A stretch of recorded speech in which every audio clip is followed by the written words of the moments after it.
So hi everyone, nice to see you here on site at our office. Yeah, thanks Philip for the introduction. I'm Marina, Head of Service Design and Concept. And as Philip said, so my department is focusing on the early phases of product development and especially discovery. And yeah, here in the last years had a lot of situations where I was trying to make my point into discussions and talking a lot and suddenly realized, okay, I'm on mute, no one is hearing me. And a lot of different situations like these arose where I had the feeling, okay, working remotely really helped us during the last years, but it has some annoying situations. And here I was wondering, yeah, how is the context that perfectly fits the remote situation, and what do we better cover on site?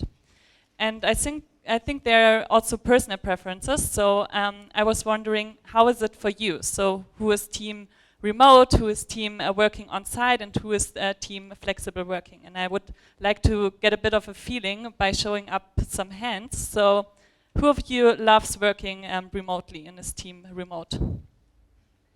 Okay, 5, not so many. Who's team working on site, exchanging? Okay, a lot of more hands going up. And who's team flexible choice? Okay, most of you, perfect. Because that already fits my first slide from McKinsey in a study that was asking people how would you like to work in the future after COVID, right? So 52% of the workers would love to have really flexible working models and choosing depending on their context how they want to work. So the question is remote work always valuable in every digital context, or where is then is it better to really interact personally? And here I chose a very easy example in the beginning, because I think all of us had at least one birthday during Corona times, right? And we're wondering like how to celebrate this. And we were having these Zoom calls with our friends and gathered together and had a drink in front of the camera. And I think most of you will agree it didn't work. It was a bit awkward. You had a few drinks, you were a bit tipsy, then you shut down the laptop and you felt kind of alone. So I think this is a very practical example where we all realized in some situations we just need human interaction. And I want to bring that back to the work context now, because also here I think it's critical to have the difference between when does it really make sense, when do we need human interaction, and when is it perfectly fine to interact remotely. And here I brought a graph from BCG where they have these two axes where they say it depends on the level of collaboration on the one hand, and on the other hand it depends on the type of work. So let's dive a bit deeper into that. If a task is really routinized and independent, so you can work on it alone, then they say it's perfectly fine to do it remotely, and it might be some stuff like time tracking or really easy routinized independent tasks. The more complex a task is getting and the more creative, the more the recommendation goes towards doing it on site to really benefit from inspiration from the exchange between people. And especially when it also comes to strategic planning and prioritization, I think we all know that there are some sensitive issues around that, some emotions around that, where it also can be very helpful to interact personally. So from that as a frame, since we already told you, my department is focusing a lot on the product discovery, I was of course curious to see how does it work for the product discovery. So what shall we do in the future remotely? Where should we focus on site collaboration, and what makes sense to do hybrid? So first of all, I think most of you know what a product discovery is, but I also had at least one conversation today with someone who still wants to learn what it is about. So with the product discovery, we really want to learn what is the right product to build. So we explore the target groups, we explore the market around a certain problem, and then we really want to identify and define a solution through ideation, and then also validate those solutions in order to really identify the solution that generates most value. And here I can also show you how we do it at DPM. So we split it into 3 main phases, the whole discovery process from start to finish. So the first one is the scope and explore phase, where we in the beginning define together with our customers what is the goal of the project. So what kind of product do you aim to build? What kind of problems do you want to solve? And so to really define the goals. Then we start the investigation of the target groups and the market potentials in the explore phase. And once we have that defined, we go over to the ideate and prototyping phase. So here we have the base for decisions, we create possible solutions, so that is more of the ideation part, and we derive use cases, user flows, go really into the concept. And then we go one step further to the validation to really identify those solutions that have most potential, and then derive a roadmap, and then either hand it over back to our client or do then internally also support with the implementation of the product. So now I want to walk you through those phases and go for each phase about what do we recommend to do remotely or what would we recommend to do on site. Starting with scoping phase. So here it's really about defining the goal and the frame of the project together.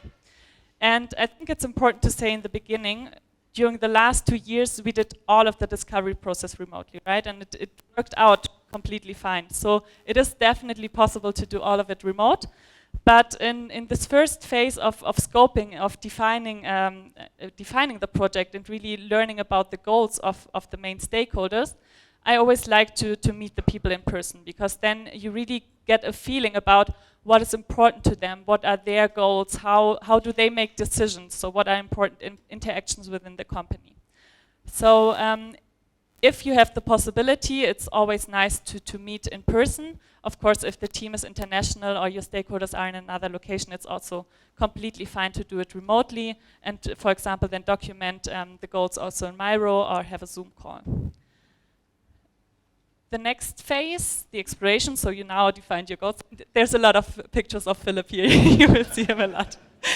So now it's about the exploring phase, and here it's about investigating the target groups and their needs, and the market potential and differentiators.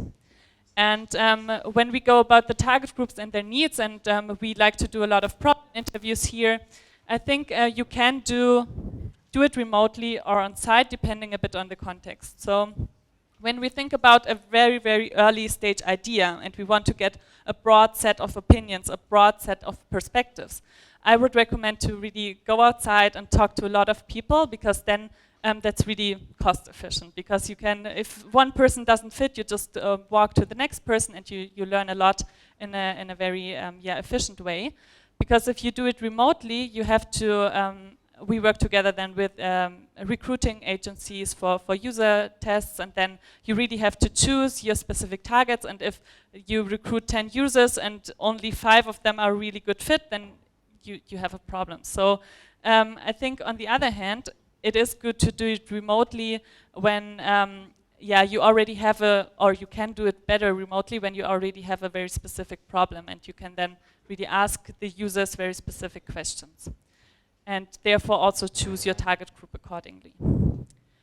Then the second part of exploring market potentials and differentiators, I think that's, as we've seen before, that's something that someone can do individually, and for us it's a routinized task because we have our templates, we know how we approach that, so that's something that can be done perfectly remotely and then shared and presented. So much for the exploration phase. And then once we have explored the potential, we know the kind of opportunity spaces that we have, and we want to create solutions, we enter the ideation and prototyping phase. And that is the one phase where there are studies that show that you create 10 to 20% more ideas if you interact on site rather than remotely. So that is actually a number that made me wonder, like, how come? So on the one hand, they say you move around in the room, and by moving around you have a freer head, so you gather more ideas. And on the other hand, you do coffee breaks, you exchange with people, so you really get more out of the box and therefore create more ideas. I also have to say, that we have done also a lot of ideations remotely that also worked well, because then we went into breakout groups, we went into different breakout groups, so you can also get a lot of exchange here, but then you really have to put more emphasis into doing more warm-up games and really bringing people into yeah, a more inspiring mindset, I would say. For, oops, other way around, for the prototyping, that also doing it remotely or on site, that also depends a bit on the context. So if you work very closely together with a client in the prototyping and you do scribbles, for example, you can also do that directly together on site. But if you rather do like a high fidelity prototype, then that's something that can be done individually, remotely, and then you gather feedback with dedicated tools, like for example, Figma, and then you just yeah, present it, adapt it, and go forwards towards the validation part. On the validation, here I think it's a bit similar to the exploration part, and this highly, for me, also depends on what kind of product you're testing and validating. So if it is a high fidelity prototype, I think it's good to really test it in a remote setup, because then it's the most natural setup for the users, because then if it's a digital product, they can interact with it as they would in normal life on their laptop, and you can either do then interviews with them via Zoom, or there are even tools like Maze that automatically then do those tests for you. And on the other hand, yeah, if it's a paper prototype, as I mentioned before, it might be also useful to go into personal interaction. And of course, always when you interact personally, you also see the mimic of the people, like you see more of the sentiments, can read a bit more between the lines than if you do the test remotely, because also there you do not really see if people are checking mails by the side or doing anything else. So I think here you can do both, depending a bit on the context. Then the last phase, the planning phase. So now you went through the discovery process, you have a validated solution, and you want to plan the next steps towards a roadmap. So here, this phase is a bit similar to me than the scoping phase, because here it can also get a bit emotional, because it's about prioritization, right? So it might be that you have to enter into discussions where you have different work streams, and one work stream of your client wants one thing and one work stream wants the other one. So you have to really enter into discussion, you have to mediate between different people. So here for me, I personally like to do this on site, because it's just, you get a feeling for the emotions, you can mediate better, and as you already know how do they take decisions, you can just work and collaborate in a better way. But yeah, as said before, we also did that remotely, and it also works. You just have to take a bit more time, maybe take several rounds, do some, give them a break in between to really think about their prioritization, about what's important to them, then do another check-in. So I think that also works, but for me that's one of the phases where I like to interact personally as well. So to summarize, for the discovery process along the whole discovery, I think we've seen that there are those different possibilities in different contexts.